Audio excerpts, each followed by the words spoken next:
Plus de 1500 personnes originaires du Malawi se sont réfugiées cette semaine devant leur consulat. Elles n'ont nulle part où aller.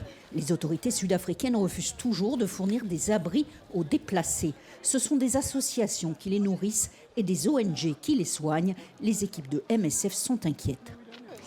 Nous sommes très préoccupés par la situation humanitaire, sur tous ces sites où des personnes dorment à l'extérieur. Nous sommes en plein hiver et l'accès à l'eau ainsi qu'aux installations sanitaires est également très insuffisant, ce qui entraîne de nombreux autres problèmes de santé.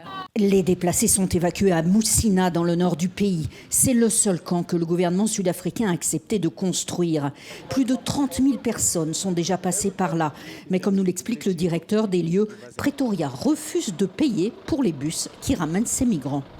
So it remains the responsibility of the embassy to make sure that it deals with the repatriation process. Tous seront reconduits à la frontière avec une interdiction de retour sur le territoire.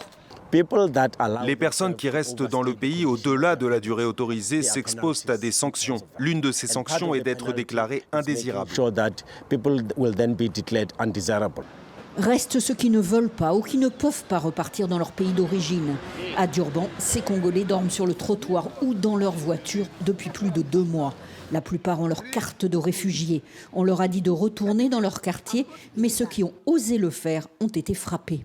Mon voisin, qui a été refusé de partir, il a été rassasié, il a été frappé.